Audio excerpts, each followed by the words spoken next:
Good afternoon. Bienvenidos, Jesus Eduardo Escobar, Chair for Borders Committee. I want to acknowledge that we have two key members of our team. Vice Chair, who's actually chaired the last meeting, Carolina Chavez from Chula Vista. Thank you very much. And our newest CEO, Mario Orso. Bienvenido. Gracias. Provecho. We are unfortunately over an hour late for our meeting. So we're going to do the very expedited introductions, and we will be rearranging the agenda. More on that to follow. I do want to acknowledge a couple of things before we move forward, and that is the 2025 Tribal Summit on June 14th, and the joint meeting with Transportation. And I already thanked Carolina for that, so thank you. Francesca, do we have a quorum? Yes, Chair, we do have a quorum. Perfect. Can you help me with the logistics, please? Of course. I'd like to note for the public that simultaneous interpretation in English and Spanish is available at this meeting. There are headsets available in the lobby for the public, and for the members, you do have interpretation devices at your seats, and there will be at least one speaker speaking Spanish today. I'd like to ask our interpreter, Yvette, to briefly explain how the interpretation feature works. Yvette? Yes, announcement from interpreter. To use the interpretation feature, please scroll to the bottom of the Zoom screen where the meeting controls are. Click on the interpretation icon and select English as your language. If you're joining through the Zoom mobile app, cell phone, tablet, please press the ellipsis, then interpretation, and then choose your language. Finally, click on mute original audio to not hear the original Spanish low in the background. Headsets are available for interpretation. If you're in the meeting room, please check out a headset from the receptionist in the lobby. Aviso por parte de la intérprete. Para hacer uso del servicio de interpretación, favor de desplazarse a la parte inferior de la pantalla de Zoom, donde aparece los controles. Haga clic en el icono de interpretación globo terráqueo y seleccione Spanish, español. Si está utilizando la aplicación móvil de Zoom, celular, tableta, presione los puntos suspensivos, luego interpretación y luego el idioma. Si no desea escuchar el audio original en inglés en el fondo, por favor seleccione mute original audio. Silenciar audio original. Contamos con auriculares disponibles para el servicio de interpretación. Si se encuentra en la sala de reunión, favor de pedir auriculares con la recepcionista en el vestíbulo. Thank you very much. This meeting will also be available to members of the public on Zoom. If you are in the building, please do fill out a speaker slip in the lobby if you'd like to speak on an item. If you're on Zoom, please use the raise hand icon and I'll call on you by name when it's your turn to speak.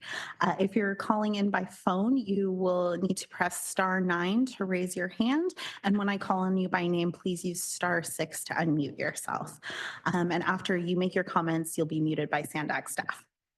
And that concludes my comments. Thank you, Chair. Thank you, Francesca. I'd like to acknowledge our tribes. Now I would like to take a moment to acknowledge that we live and work on traditional, ancestral, and unceded lands of tribal nations, including the Kumeyaay, Huiseño, Cupeño, and Coahuila peoples. Also, we share strong historical and cultural roots that unite us with all our neighbors. With that, please rise and join me with for the Pledge of Allegiance. Carolina, can you lead us? Please place your hand over your heart and ready, begin. I pledge allegiance to the flag of the United States of America and to the republic for which it stands, one nation, under God, indivisible, with liberty and justice for all. Thank you, Vice Chair. I have acknowledged Mario, and for the essence of time, I'll just say congratulations once again. We are extremely behind schedule. I want to respect everybody's time, so we will be rearranging the agenda. I will be starting with item number 2, the approval of the minutes. We will be moving non-agenda public comments to the end of the meeting. And my apologies to Ms. Elizabeth Hensley Cheney, Daniel Gomez, Tomás Pérez Vargas, Nikki Tiongo, David Aguirre, Paul Zamudio, and I believe that's it. I would, the reason I'm apologizing beforehand is because we are so late. If we could limit your presentations to the best of your abilities, trying to convey the message in the Cliff Note version, if at all possible. With that, Francesca, approve of minutes? Approve the consent agenda, I apologize. Thank you, Chair. We have one hand from the public, the original draw. You can go ahead. Yeah, I think it's important when we're talking about the Otay Mesa East Port of Entry that you take into consideration all the people that are crossing the border and getting injured. It's very difficult for Border Patrol to keep up with them when they're going all over the place. They all come from Tijuana. So when they're coming from there, if you directed them to the port of entry, it would actually make it a lot easier for people to handle this invasion. People wouldn't be getting injured like they are. There wouldn't be people that would be, sidestepping and getting out of the way of being processed by Border Patrol. You're already going to have to hire other Border Patrol agents to facilitate the port and the new lanes and whatnot to be able to process those people as they're coming across. But I think that you need to take into consideration and be realistic about what is happening on the border and the invasion that we find ourselves in, especially when it's coming from Tijuana. They all originate there, so it would be better for you to direct them. Just like the CBP One app people go to the port, these people could too if you're going to want them to come. Chair, that concludes the public comments. Thank you, Francesca. Do I have any member comments on the consent item? Seeing none, do I have a motion to approve? Motion. Motion by Vivian, second by Vice Chair. All those in favor say aye. Aye. Anybody against? Motion passes. Thank you. Item 3, 2024 Bike Anywhere Tijuaneando. I love that word. I haven't heard it in a while in BC. Presented virtually. Adelante. Who will be presenting? Elizabeth Shane. Todos? Yes, Elizabeth. Oh, so welcome, Elizabeth, Daniel, Tomás. Thank you for being with us virtually. The floor is yours. Adelante. Buenas tardes y bienvenidos. Buenas tardes, gracias por la invitación. Voy a tratar de ser consciente del tema del tiempo. Esta presentación va a ser en seguimiento a otra que hicimos en el Comité de Oportunidades de la Región Binacional en el mes de julio. Y ilustra como una historia en el tema del cabildeo para las facilidades de bicicletas en la puerta de entrada de San Isidro. Vamos a la siguiente. And I apologize to the interpreter. I will be going back and forth, but primarily talking in English. If we could go to the next slide. Okay, so these are a number of photographs which were also included in the last presentation, which illustrate conditions at the port of entry prior to 2006.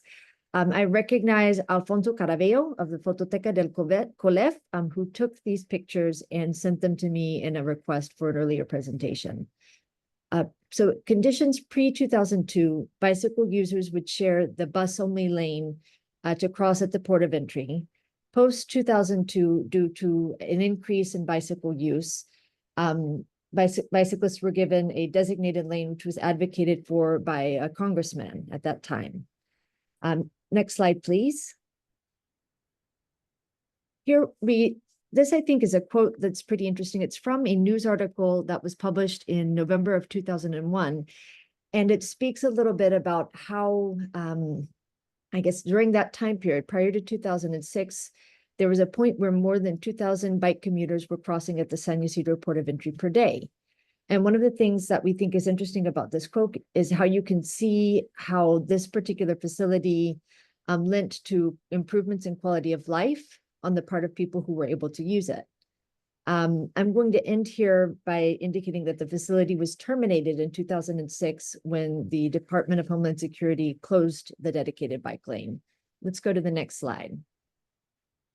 We'll jump forward here to 2011, which is the first year that we have record of formal meetings between civil society that's interested to promote urban cycling and city planning authorities in Tijuana. And one result of these meetings is an annual event that's celebrated with SANDAG as part of Bike Anywhere called Tijuaneando in BC. In May, we celebrated the 14th edition. Let's go to the next slide. 2011 is also the year that the San Ysidro Port of Entry expansion project becomes publicly known.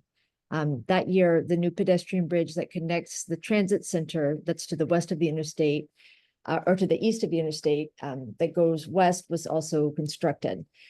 Around that time, civil society was informed that progress on a bike facility is going to have to wait until the expansion project is terminated. Let's go to the next slide. In 2013, related to the influence of different actors like SANDAG, the San Ysidro Chamber of Commerce, and the San Diego Smart Border Coalition, the General Service Administration begins to present concepts for a second pedestrian crossing, or PED West.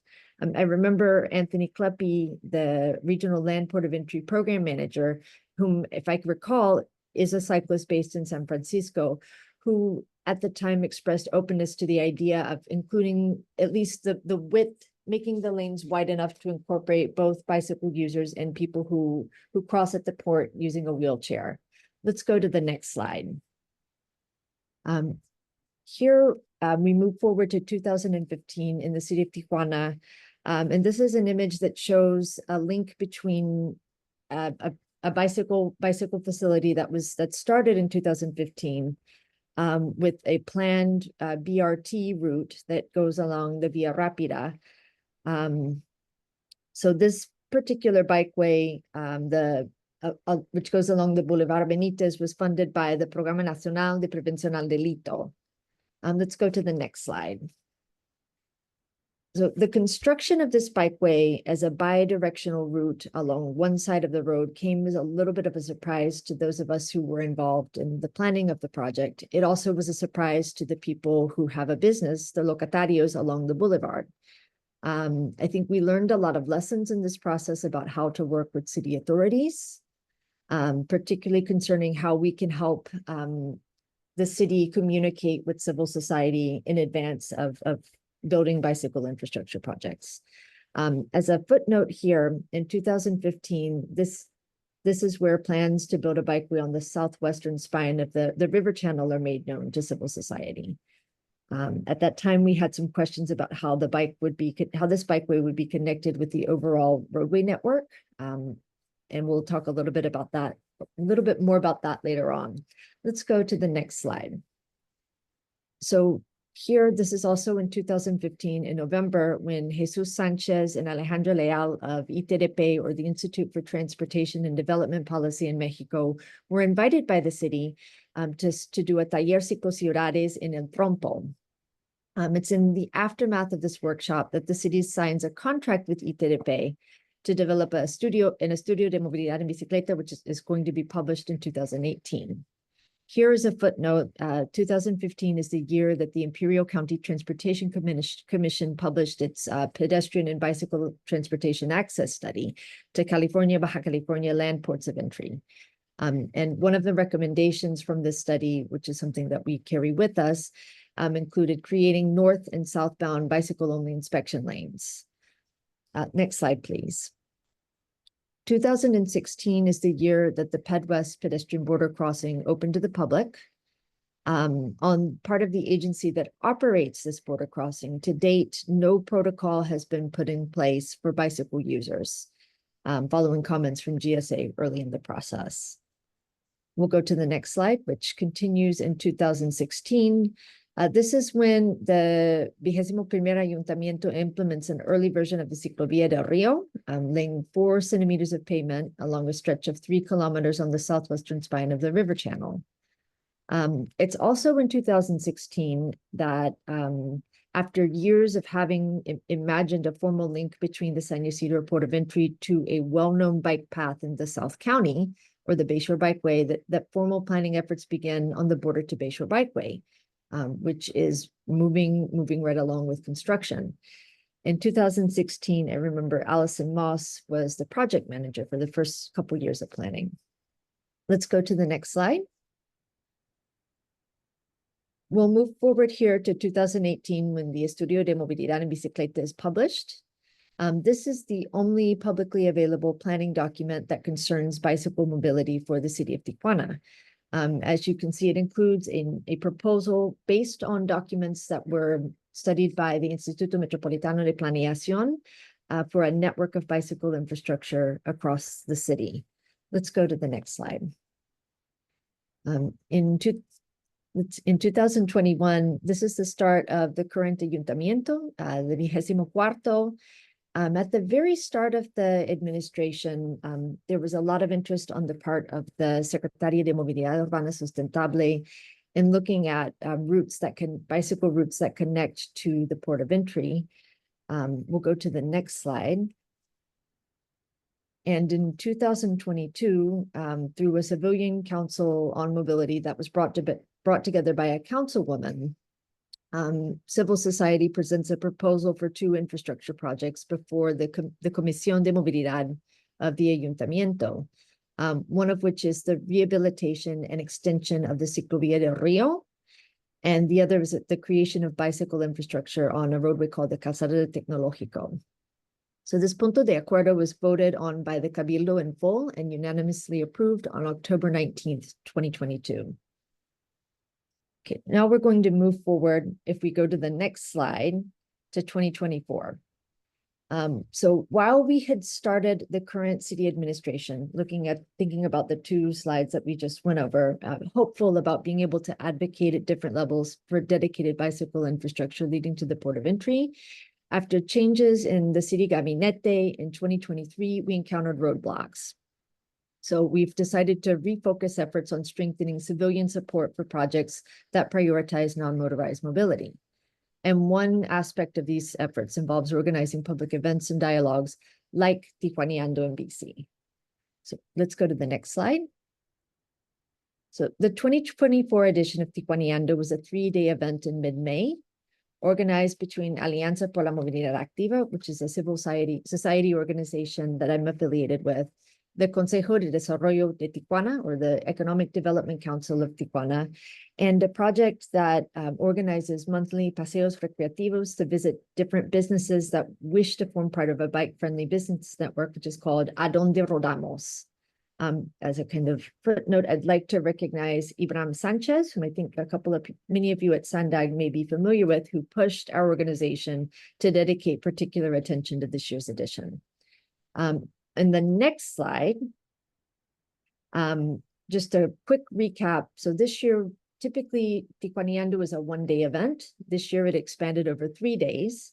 On Thursday, May 16th, in the morning, we held a traditional pit stop, Bike Anywhere Tijuaneando in BC, receiving people on bicycles and people who use scooters at a point just south of the Chaparral border crossing facility. In the afternoon, we held a dialogue at a coffee shop in Otay to share with neighbors and other advocates progress on work for the bicycle facility in Otay on the Calzada Tecnológico.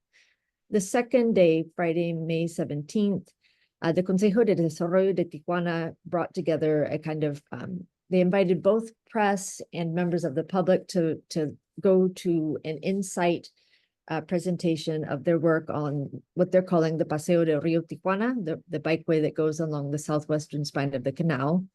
It was pretty well covered. And then on the 18th of May, a Saturday, A Donde Rodamos organized a bicycle ride that started at a coffee shop in La Colonia de los Empleados Federales, went to, I think, a cerveceria in La Cacho, also to a bike shop that has a cafe connected to it, and then ended at the Pasaje Gomez. Let's go to the next slide. Okay, so here I show an image that illustrates how space is divided at the port of entry. And as you can see in this image, there's a lot of space that's dedicated to private vehicle lanes. One of the things that's kind of curious, in Mexico, this is not what federal law aims to prioritize. Federal law, through both a modification in the Constitution that was approved in 2020, and later the Ley de Movilidad y Seguridad Vial, which was approved, both the modification to the Constitution and the Ley General were approved unanimously by both chambers of the legislative body, aimed to prioritize non-motorized and mass modes of transportation over private vehicles. There's a lot of work that we have to do to try to advocate for reconfiguring how space is divided at the port of entry. And in the next slide, we show a little bit of, it's kind of in puntos suspensivos, thinking about connections between the project, the Paseo del Rio Tijuana, and its integration with the pedestrian port of entry. We've been in communication with different federal agencies like the SEDATU in Mexico and the U.S. Department of Transportation Office of International Transportation and Trade, which both express support for the concept. We are going to continue to advocate with local government in Tijuana and are hopeful about the start of the new administration next week. With that, I have 2 more slides, which are both closing slides. If we go to the next slide, so here is contact information for myself, as well as for Tomas, linking to the website of the organization that he represents, or the CDT.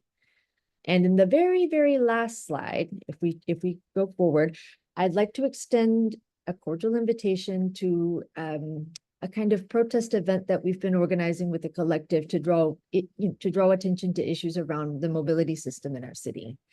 And tomorrow, in 10 different stations or estaciones del Sistema Integrado de Transporte Tijuana, we will occupy those spaces with different activities as a way to make visible the collective demand for high quality public, in the sense of publicly administered spaces in our city, as well as the incorporation of civilian monitoring and participation in the decision-making processes behind public projects.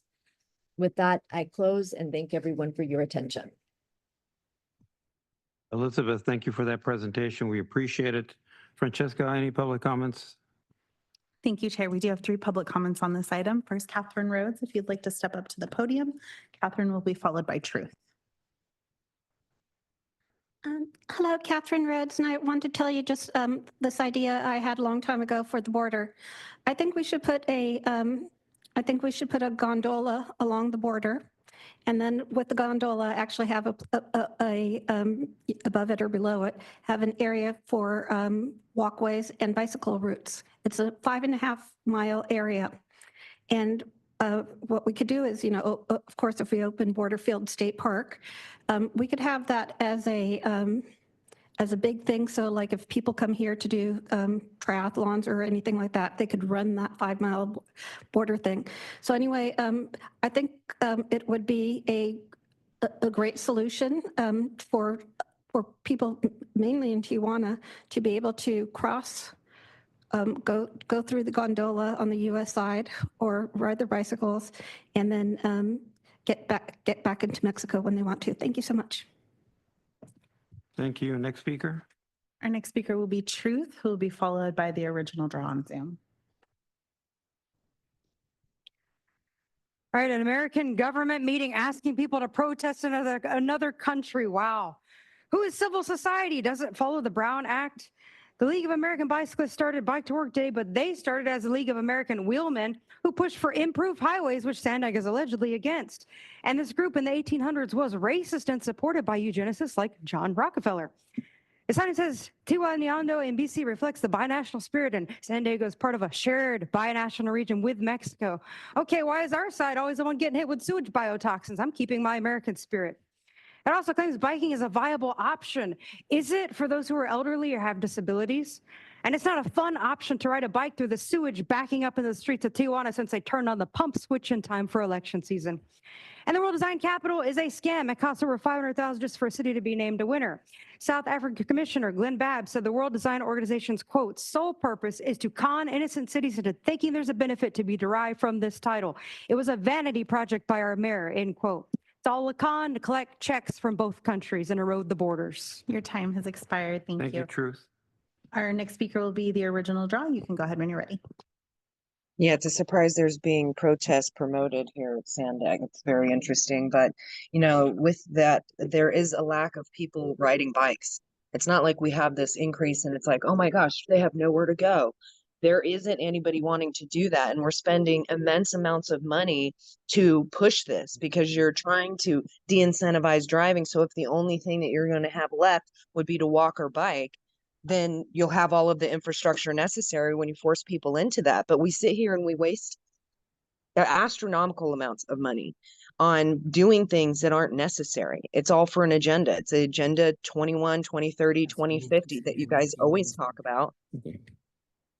Are we just going to talk while people are talking? That's nice. And so it's just, it's a fraud, waste, and abuse happening every time you guys do something with this. And you don't even have the numbers to show how many people are riding the other bike projects that have been come forward. So until we can have that and you show the numbers, then this stuff needs to stop and you need to stop wasting the people's money. Chair, that concludes the public comments. Thank you, Francesca. Bringing it back to the dais, Vice Chair Chavez. I just want to quickly thank Sedete for that important presentation. I've seen a growing population of people, cyclists on both sides of the border, and especially in Tijuana. The movement has been getting bigger and bigger, and I think that now with this new government, both federal and local, on the Tijuana side of the border, and with what we heard in the morning from the mayor-elect, he wants to be the best mayor in history. I think this is a great way, starting with this culture that when we're talking about carbon emissions, and we need to think holistically as a region, and this is the time to jump on board with regional holistic solutions. So thank you so much for this presentation. I think we need to promote it as a region. So next time when you have, I want to see more of these binational events. And when you do so, please keep us in mind to help and promote. Thank you. Thank you, Vice Chair Chavez. Any additional comments from members? Seeing none, Elizabeth, muchísimas gracias por tu tiempo y por la presentación. A tus órdenes. Thank you. Moving on to agenda item number 4, Calexico East Port of Entry Bridge Expansion. I was scolded that I could not introduce the ICTC director, but I will introduce the Caltrans individual that will present the ICTC director, Nikki. And did I mispronounce your last name when I? It's close enough. It's Tianco. Okay. Nikki, welcome. The floor is yours. Thank you. I'm Nikki Tianco, Caltrans District 11 Trade Corridor Director. I have the honor to introduce to you David Aguirre, the Executive Director of Imperial County Transportation Commission, ICTC. David Aguirre has been leading the way in Imperial County by completing and implementing projects such as the Interstate 8 Imperial Avenue Interchange and the Long Range Transportation Plan. The Imperial County Transportation Commission is currently working on designing and constructing a new intermodal transportation center in the city of Calexico, providing pedestrian-friendly access to one-stop mobility hub while reducing congestion and air emission impacts. But today, David is presenting the Calexico East Port of Entry Bridge expansion, that it presented both challenges and opportunities that Caltrans, in partnership with ICTC, were able to overcome, learn, and develop new connections, strengthening our relationship with the local community in Imperial County, Mexicali, and Baja California Norte in Mexico. This project was largely funded through state and federal grants, which included the BUILD grant and the Trade Corridor Enhancement Program grant. With that, I will pass this on to David to present the successful completion of this project. Thank you, Nikki. I appreciate the introduction and all the kind words that you said. I really do appreciate that. And thank you for having me and allowing me to share our project. I say ours because this project was developed by many partners, including our key partner in Caltrans. Without Caltrans and again, all of our partners, we wouldn't have been able to complete the project of this magnitude, especially given that it's tied to a port of entry. So just, let's see if this guy works. Maybe not. Yeah. Oh, there we go. Got it. Just a bit of background pertaining to the Calexico East Port of Entry. It is Imperial County's second of 3 port of entries. It's located just east of the city of Calexico. This port of entry actually serves 3 primary modes. It takes commercial trucks, passenger vehicles, and it also has a pedestrian crossing. So going back to a little bit of statistics pertaining to the Calexico East Port of Entry, it has moved a little bit over 450,000 trucks from the U.S. to Mexico. And it has about a little over 500,000 pedestrian crossings on an annual basis. It does move approximately $784 million in exports and $1.2 billion in imports. And with our current expansion, we anticipate that growing. Actually, we've seen approximately about a 10% growth in commercial vehicles moving across the border since we've completed the bridge widening portion of the project. So our project purpose was to widen the bridge at the Calexico East Port over the All-American Canal to facilitate traffic flow to the existing federal primary inspection booths and to reduce delays and idling times and improve air quality emissions. As a result of trucks queuing, you see a lot of idling vehicles and as they're getting processed by inspections. So our goal was really to try to help mitigate that issue by expanding the bridge and expanding the level of lanes that are available to the public. So the project required us to widen the bridge on its east side to minimize traffic impacts to existing border operations and to reduce construction costs. In total, we added 4 vehicle lanes, 2 commercial lanes, and 2 passenger vehicle lanes.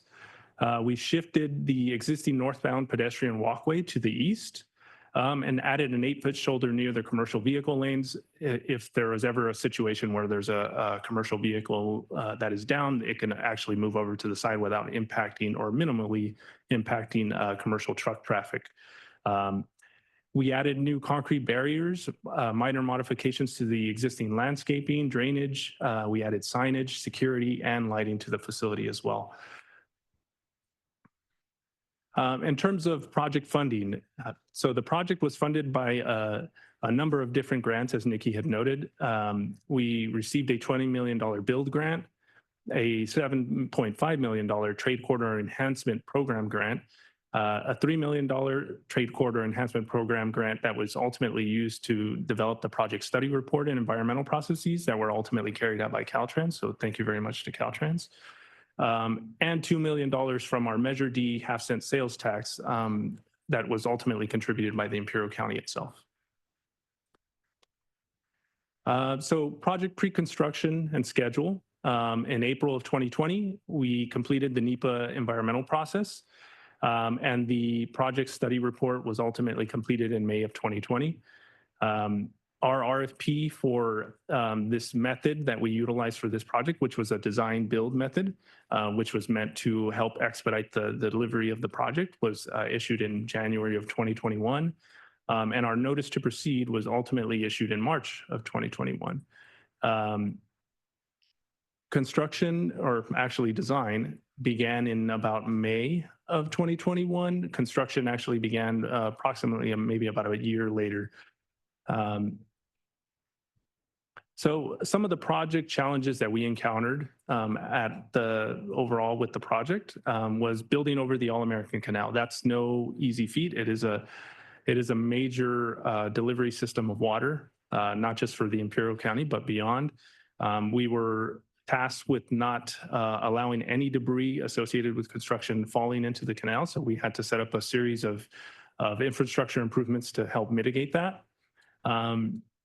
We also had to obtain a presidential permit, which was required to relocate the existing border wall. That is a fairly lengthy process. And it was an interesting process to actually navigate through. We are all the wiser. It's painful. It was painful. Thank you, Mario.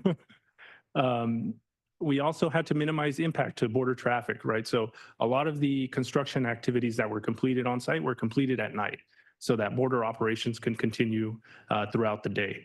And then, of course, one of the key aspects of the project was our continued coordination with Mexico.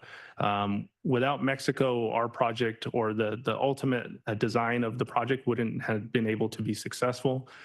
They were ultimately a very willing partner and were always engaged with us throughout the life of the project. They completed a number of improvements to their port facility to make sure that whatever we were building ultimately tied into how traffic activity would move, not from just Mexico, but from in the US side and back and vice versa. So just a few images of construction activities that we dealt with throughout the life of the project. We had 4 primary stages associated with the project. So stage 1 was ultimately the design and then the demolition of existing facilities that were on site. Since the project was developed over the east side of the bridge, there was existing infrastructure that needed to be demolished and ultimately to allow the expansion of the bridge itself. So there was concrete barriers, there's CBP crossings under the bridge on both the north and south side of the All-American Canal. So all of that infrastructure needed to be demolished in order for us to tie into the existing bridge. Again, most of the construction activities for the project were conducted at night. The new bridge structure was constructed with steel girders. There was also a number of pipe piles that were ultimately utilized for the reinforcement mechanisms of the bridge system itself, in addition to sheet piles that were used to mitigate any potential infiltration of water coming from the All-American Canal to the infrastructure itself. You'll see some images of the concrete work, deck work that was taking place at the bridge itself. There's a lot of infrastructure, a lot of reinforcement that took place to make sure that the bridge was capable of supporting substantial truck traffic.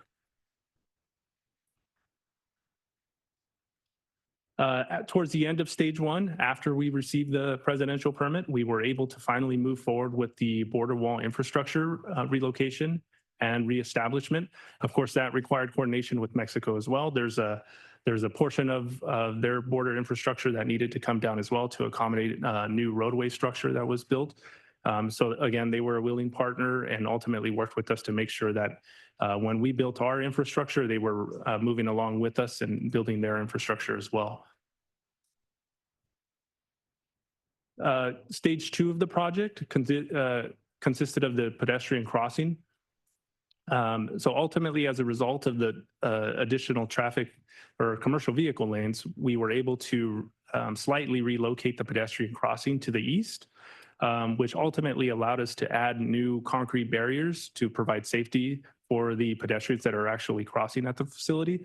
The pedestrian crossing it's uniquely located. It's actually right between the commercial vehicle lanes and the passenger vehicle lanes. So it's right in the middle. So ensuring that we had security and safety infrastructure in place to be able to make sure that the public that is ultimately using that crossing was a key component of the project. That project included new concrete barriers, as previously noted, in addition to fencing, lighting, and other amenities to make sure that it was a safe experience for the public. Stage 3 of the project consisted of the development of the passenger vehicle lanes. The passenger vehicle lanes, we were able to add 2 passenger vehicle lanes to expand the total passenger vehicle lanes to 5, which again should help passenger vehicles move quicker through the port of entry. Throughout the project, we continue to work with CBP and GSA to make sure that what we were developing ultimately worked out for them as well, to make sure that they could support the additional passenger vehicle lanes with Border Patrol agents and technology to try to make the improvements as efficient as possible for the public that was ultimately going to utilize it. There was a significant efforts tying the retrofitted portion of the bridge structure to accommodate the passenger vehicle lanes to the existing bridge deck, because this bridge is actually constructed in multiple stages, if you will. There's components to it that they ultimately tied into each other. So they're almost like separate bridges all built into one. And you'll see some more images associated with the passenger vehicle lanes. Again, a lot of the infrastructure was concrete to make sure that we can support the additional weight of passenger vehicles. The last stage of the project, which was striping and bridge maintenance. Striping is pretty straightforward. It's really just helping the public navigate which lanes to utilize. In this particular case, the port has its far east lane is a little bit wider to accommodate trucks, larger trucks and trucks pulling trailers. So that lane is configured a little bit differently than the rest of the lanes. In addition to that, we were charged with completing maintenance improvements to the existing bridge structure. That included installing some new anchor bolts to the structure to make sure that it was the structure of the bridge was ultimately capable of supporting the additional weight as well. And that really concludes my presentation. Again, this project would not be possible without all of our project partners. The project all took us about 3 years to complete, including design and build. And in totality, again, we added 4 lanes. So that makes our commercial vehicle lanes a total of 6, including 3 southbound and 3 northbound, and 5 passenger vehicle lanes that are heading northbound. Again, our partners, we work closely with GSA, CBP, the Bureau of Reclamation, Army Corps of Engineers, the IID, which is our local utility purveyor, and of course, Caltrans. Again, without Caltrans, we wouldn't have been able to develop this project. And again, thank you to our partners in Mexico, Aduana, Sidur. Again, without Aduana support, a lot of the aspects of the project would have not been possible. So they were with us along the entire way and were very supportive and accommodating for us to ultimately complete our improvements to the project. And lastly, I'd like to thank all of our supporters that weren't necessarily on the ground, but the ICTC board for continuing to support us and providing us guidance and really pushing us to pursue these types of projects that ultimately benefit the public, and our partners at SCAG and SANDAG as well. And that concludes my presentation. Thank you. David, Nikki, I appreciate the comments. The presentation. I will reserve my comments till the end. Francesca, do you have a public comment? Thank you, Chair. We have 3 public comments on this item. Catherine Rhodes will be first, followed by Truth. Hello, Catherine Rhodes, and it looks like a beautiful, wonderful project that was done really fast. I love it. One of the things I want to mention is, right now the Calexico port of entry is only open from 6 a.m. to midnight. And the reason for that is because we don't have enough Border Patrol agents to man the port of entries, including San Ysidro. The federal government spent probably $1 billion expanding it to so many lanes, and hardly any of the lanes are open. And the reason for that is because we don't have Border Patrol agents to staff them. So, I was going to just push forward the border bill that President Biden pushed forward that would actually give us 2,200 more Border Patrol agents, so we could actually secure the border and we could actually man the port of entries, and it would be great if they could keep the port of entries open 24 hours, because some people would like to come in during the times that it's closed if we had more people. Thank you. Thank you. Thank you for your comments, Catherine. Just as an FYI, post-COVID, the hours are 6 to 10 p.m., not midnight, so it's even worse. Francesca? Thank you. Our next speaker will be Truth, who will be followed by the original draw. All right, there was no presentation information included in the agenda packet. I don't like that. I also would have liked to see a finished picture of the pedestrian crossing because I can't judge it by a construction picture. And it says there's 1% growth in regular car traffic, 10% in commercial truck movement, and you're going to expand the bridge and lanes. About 4 new lanes. That is complete hypocrisy. The meeting before this one just claimed that adding new lanes makes people drive more. Is that true or not? You have to make up your mind about what your principles and your beliefs are. Otherwise, I just can't believe anything that comes out of this agency. I support more lanes for border crossings, but I support them for the same reason that I support more lanes everywhere it's needed. Traffic anywhere is unacceptable. How about that as a principle? So you guys need to figure out what you believe, because a border bias doesn't mean you get to shut your eyes to the realities only when it benefits something that you like. What about everybody else? This is what happens when free trade fascism is prioritized over the realities of the county. We have many areas that could benefit from more lanes, and we're not seeing them, only when it makes money. Thank you. Thank you, Truth. Our final speaker on this item will be the original straw. You can go ahead. Giving everybody thanks. Interesting. Why would you relocate the border wall? Why would you not just tear it down? I mean, we want people to just invade, right? So what's the point of a wall? You might as well have left that open. And it is sad because of the need for Border Patrol agents. There aren't even enough to secure the border. And you guys sit here and talk about a secure border. But if there is a growth and an increase in cars, how does that fit into your VMT goals? Because it doesn't seem to. When you're doing things like this and there's an increase in vehicles, that actually goes against the Senate bill that is 375 that's supposed to be mitigating these things that you guys are expanding, and you want more people to come in. So then it's going to be the people that get the repercussions of that here in the United States, because we are being penalized and condemned for driving around, but yet you want to have an increase in cars that don't even have the same standards that our vehicles have to have. And so, and also putting a pedestrian lane in between the vehicles, how healthy is that for those people? What are the health impacts that they're going to be experiencing due to that? That concludes the public comments on this item. Thank you, Francesca. Bringing it back to the dais. Any board member comments? Ms. Moreno, Councilmember Moreno, I'm sorry. Thank you. No, that's okay. Thank you, Mr. Aguirre, for your presentation. Fascinating to see all the work that you guys are doing. And you said this is the second port of entry in Calexico, right? But this is primarily where your semi trucks go through? Okay. Okay. And one of the questions I had was the presidential permit. Was it the ICTC and Caltrans that jointly put in the application for the presidential permit? And I guess my bigger question is, was this an ICTC led project, or did you work in conjunction with Caltrans? Sorry, towards the development of the project, it was ICTC and Caltrans that ultimately developed the project early on. Once we got to the point of design and construction, ICTC carried it out from then on out. And in terms of the presidential permit, it was ICTC and GSA that ultimately submitted it. GSA is the only entity that actually could submit the presidential permit on behalf of the project. Okay, interesting.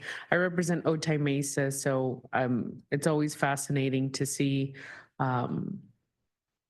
competition, right? We're always friendly competition on truck traffic and all that good stuff. So congratulations, and hopefully one day we get to go out and see. It's been years since I've been out there. So I would love to take a tour of your ports of entry, and kudos to you on the good work. Absolutely. I'd love to have you guys. We can arrange a tour for sure. Thank you, Councilmember Moreno. Any additional comments, Vice Chair? No?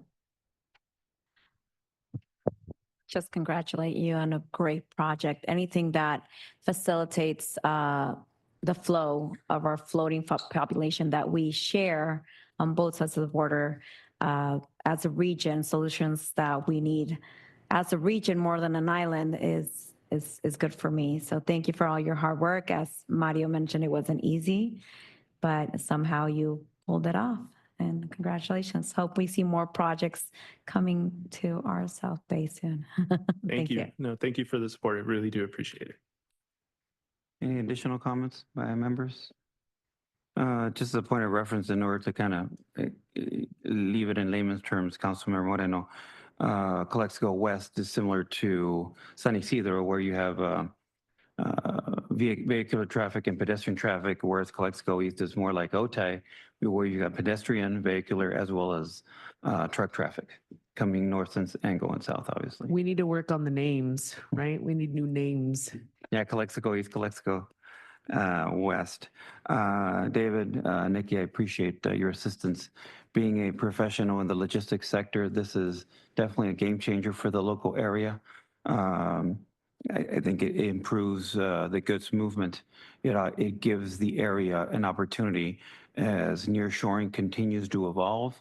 Obviously, the goods movement that we unfortunately see during high season for produce in both the Otay Mesa area as well as the Calexico or Mexicali Valley area, where you have border wait times in Imperial County of 4 to 5 hours for truck traffic and 7 to 8 hours in Otay.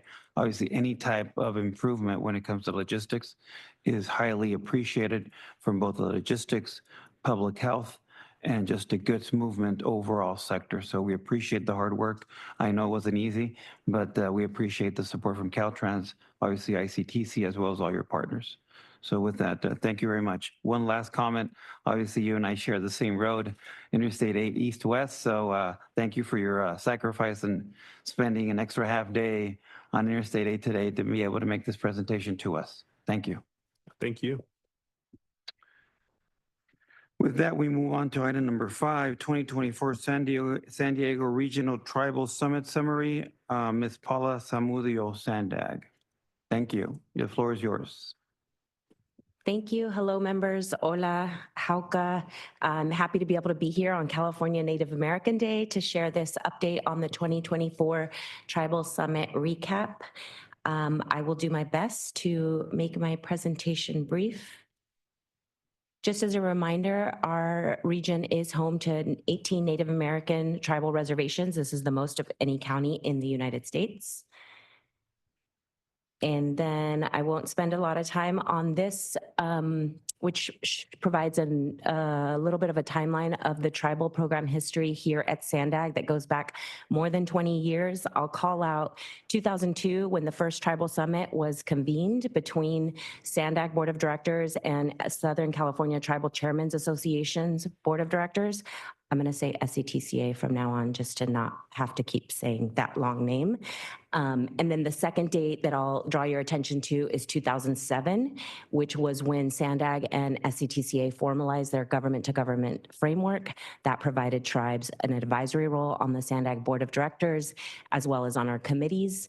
The other dates you can see here call out that the Tribal Summit has typically been held every 4 years, usually as part of our regional plan consultation. However, we had not convened a tribal summit since 2018, due in large part to the pandemic. So we were very happy to be able to reconvene this summit in 2024. You can see here, it was a full house. We had more than 80 folks join us. We were hosted by the Pala Band of Mission Indians at Pala Casino. These tribal summits usually do take place on tribal lands, and really they provide a unique opportunity for policy level discussions between our board and the SCTCA board. I said we had a full house, more than 80 attendees, including 43 SANDAG and tribal leaders. They all sat around the dais. There were 9 tribal nations that were represented. I will not spend a lot of time recapping. Hopefully you were able to look at the summary that was provided as part of the items in the agenda packet. That really has a high-level overview as well as a link where you could watch the Tribal Summit if you wanted to, although I know some of you were there. I will just say that the 5 policy areas that were discussed were selected from a larger list of policy areas that came out of the 2018 Tribal Summit. So all the presentations that were heard at the Tribal Summit fell under these areas, at least in 2024. And then importantly, several recommendations came out of this year's Tribal Summit, things like increasing the frequency of tribal summits, adding voting power for advisory representatives on the SANDAG Board of Directors, strengthening tribal relations, prioritizing fair funding distribution for rural projects, among other recommendations. Again, you can see them all in the summary document. We did discuss these recommendations with tribal leaders and representatives just this week at our quarterly tribal working group meeting. Since many of the recommendations that came out of the Tribal Summit were made by SANDAG board members, we first wanted to make sure that tribes were in agreement with the recommendations. Generally, tribes were supportive. There was discussion that took place. It came up that tribes have federal recognition, so voting at a local level perhaps may not make sense. We were also reminded that there have been many other suggestions made from previous tribal summits, as well as other tribal priority areas, and that those should not be forgotten. So we intend to continue to work through these with the SATCA, both these recommendations as well as those that have been made from past summits to identify any areas of collaboration, any next steps or action items. Excuse me. And excuse me. And while we certainly, let me just get my clicker to work here.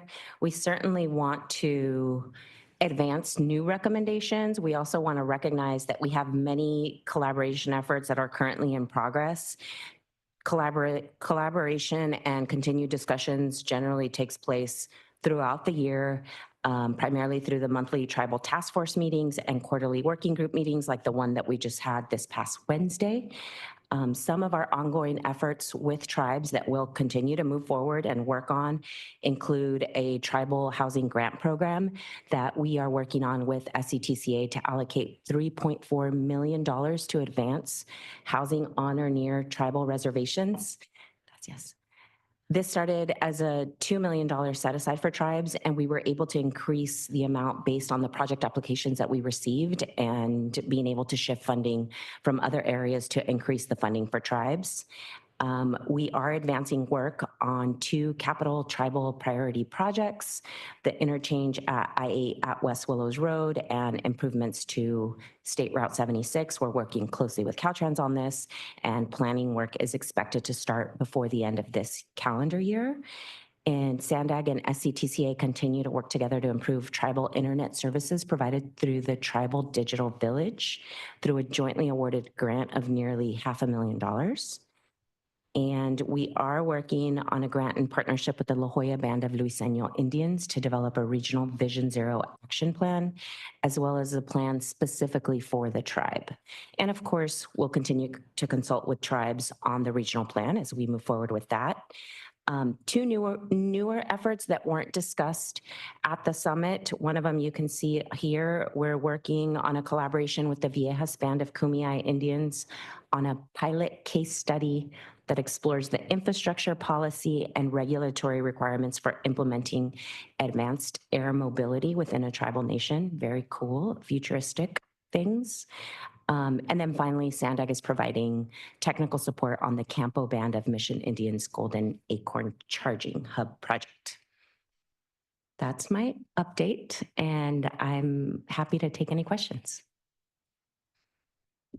Thank you, Paul, for the presentation. Francesca?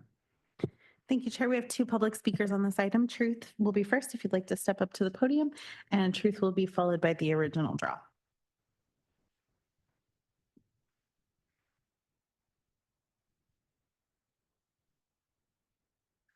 All right, the Tribal Summit was a pretty disgraceful event. There was the breakfast blocker where Indians got to witness discrimination when it came to offering the people who paid for the food to partake in the food. The Indians didn't understand, neither did the people who served the food. Shasta Goggin crazily said she parks her fire-prone EV in an alley in case it explodes, as if toxic lithium battery fumes are okay, or that it's okay to put people's lives at risk.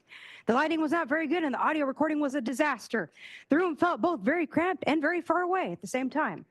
There was the revelation of almost no projects for any tribal nation for 20 years. The best part was anytime Bo Mazzetti spoke, and also Erica's presentation. If the 3.4 million stack packs are near or not on the tribal lands, is there any guarantee that Indians will actually benefit from them? I approve of realignments on the 76, but I'm not going to hold my breath when there's still the 67. How will SANDAG suddenly do rural projects when the regional plan denounces them? Explain that to the tribes. I'd like SANDAG to provide a public transit carpool shuttle to future tribal summits. Put your VMT and GHA's mouths where our tax money's at. Thank you. What a horrible event that was, but I was glad to be there to represent Cherokee. Thank you. And our final speaker on this item will be the original draw. You can go ahead. Sad to see that only 9 tribal nations were represented out of the 18. And, you know, the fact that they have finally got a seat on the board of directors, that's nice and all, but they don't even have any voting powers. And that should be something that they have to be able to have a say in their land that has been usurped by the federal government. And nobody wants to really talk about that. We just like to brush things under the rug. But you know, it's interesting to see that these tribal nations aren't more upset about what these greenhouse or the climate change, agenda, the climate action plan actually does to the land. It's not good for not only humans, but for the environment, everything that you guys push. And you would think that they would want to protect their land more than allowing this kind of stuff to take place and be a part of their reservations or whatever it is, whether it's the electric vehicles or the infrastructure that goes along with it. But they definitely need a bigger seat at the table and to be represented and have full voting powers. That concludes the public comments, Chair. Thank you, Francesca. I bring this back to our board, to our members, Vice Chair Travis. Ms. Murillo, thank you so much for this informative Tribal Summit summary. I had the opportunity to be there, and we have to do it frequently. I learned so much from hearing and understanding their issues, from roads that need taken care of, from initiatives they have, and just getting to know them one-on-one was just really, I think, good for understanding the perspective and how we can create better legislation that benefits everyone. Thank you so much. You covered everything in the summit. It was a great presentation. Thank you for taking the time. Thank you, Vice Chair. Additional comments? Hearing none, Paula, I want to thank you for the presentation as well. I acknowledge a couple of things and apologize. I would apologize for, unfortunately, not being able to attend the summit this past June. And I also want to acknowledge the fact that today is Native American Day, which might be a reason why Native Americans are not present with us at our Borders Committee meeting. So wanted to apologize for not assisting and wanted to also acknowledge the fact that this is definitely an important day for all of us, and more than likely the reason that we are not having their presence with us today. With that, I believe we go back to item number 1, which is non-agenda public comments. Francesca? Thank you, Chair. Our first speaker will be Catherine Rhodes, and Catherine will be followed by Truth. Hello, this is Catherine Rhodes, and what I'm asking you to do is actually have the EPA come here and have a seat at SANDAG as a non-voting member, similar to Caltrans or the Airport Authority or Mexico. The reason for that is the biggest construction project that's going to be happening in San Diego. Well, it's going to be the wastewater treatment plant and everything to do with the Tijuana River Valley. So anyway, 10 days ago, Senator Padilla put in Senate Bill S5075 to have the EPA to now be in charge of everything, instead of having the International Boundary and Water Commission or other people in charge of the project, the whole entire project. It's going to be an EPA project. And so what I'm trying to do is trying to get EPA Superfund National Priority List designation. And in the paper, I think yesterday, David Alvarez actually said that it should be a Superfund site. I agree. If it was a Superfund site, you'd get so much cash coming into the area. And you could also invite the president to come over here and say, we want to just rank it for Superfund Thank you. Your site. time has expired. Our next speaker is Truth, and Truth will be followed by the original draw.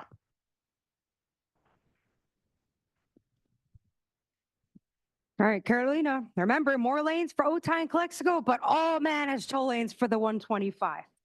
Does SANDAG have a communities of concern map? Imperial Beach and the backcountry could use attention for being truly disadvantaged communities, unlike urban San Diego, which hoards the SANDAG project count. I like to see a more equitable distribution of projects across the county based on data and quotas. As part of the Transit Environmental Mitigation Program, why can't all the polluted land along the southern border be designated as a preserve to ensure sensitive habitat and species are always protected in perpetuity with public access? The Tijuana wetlands are being protected, but nowhere else around. Why not? What about the parks? What about the estuary? How long will SANDAG be complicit in environmental degradation? Mexico cannot allow to make billions off of our American projects like the OME toll without any mitigation for the decades worth of damage and the future inevitable damages of increased growth in Tijuana and extra pollution from cars from other countries that do not have our same standards for air quality.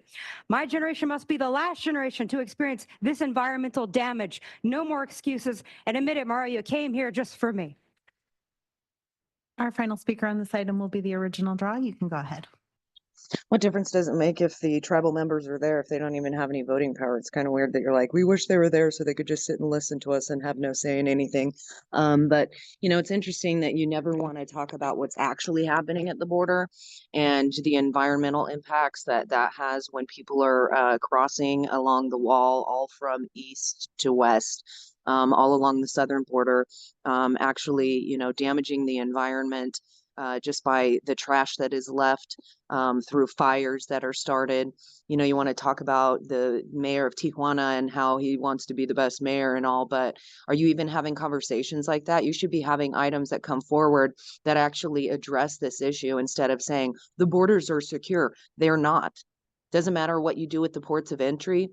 There's still people coming across the border on a daily basis, and it's actually damaging the environment. So when are you going to, you know, acknowledge that this is actually happening and bring it up as an item so it can be addressed and you understand what the impacts are before you say the border is secure?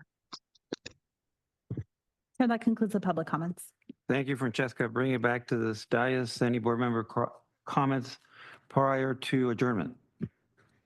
Seeing none, thank you for your patience, your understanding. 3 o'clock, we have adjourned our meeting.